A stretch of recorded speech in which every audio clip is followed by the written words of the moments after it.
আজকের দিনে বদলে গিয়েছিল আসামের ভবিষ্যৎ।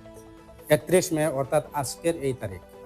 এই তারিখটা হয়তো ভারতের অনেক মানুষের কাছে সাধারণ একটা দিন, কিন্তু আসামের ইতিহাসে এই দিনটি হয়ে আছে উন্নয়ন, গর্ব আর পরিবর্তনের প্রতীক।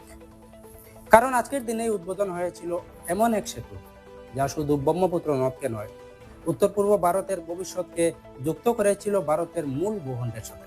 আর এই আসামই বদলে দিয়েছিল একসময় পুরো বিশ্বের চা ব্যবসা। ব্রিটিশ সাম্রাজ্য থেকে শুরু করে আজকের আন্তর্জাতিক বাজার, সবখানেই রাজত্ব করছে আসামের টি, অর্থাৎ আসামের চা। আজকে আমরা জানবো কিভাবে 31 মে আসামের ইতিহাসে হয়ে উঠল এক ঐতিহাসিক দিন, এবং কেন আসাম শুধু একটি রাজ্য নয়, বরং ভারতের শক্তি, অর্থনীতি এবং সংস্কৃতির এক গুরুত্বপূর্ণ কেন্দ্র। প্রথমে এই ভূপেন হাজারিকা সেতু, যে সেতু বদলে দিল উত্তর পূর্ব ভারত।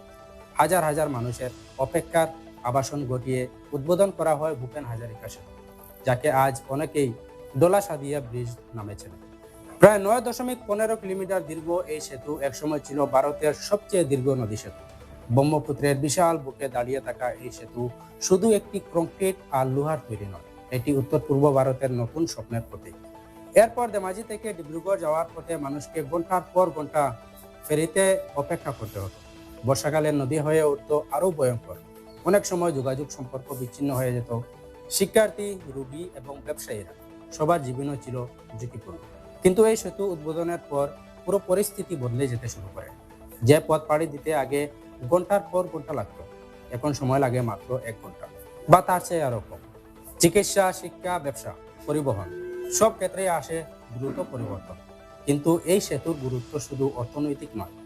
চীন সীমান্তের কাছাকাছি হওয়ায় ভারতের নিরাপত্তার দিক থেকেও এই সেতু অত্যন্ত গুরুত্বপূর্ণ। ভারতীয় সেনাবাহিনীর ভারী ট্যাঙ্ক পর্যন্ত সহজে চলাচল করতে পারে এই সেতুর উপর দিয়ে। অর্থাৎ এটি শুধু উন্নয়নের প্রতীক নয়, এটি ভারতের কৌশলগত শক্তিরও প্রতীক। এই কারণেই 31 মে দিনটি আসামের ইতিহাসে বিশেষ গুরুত্ব বহন করে।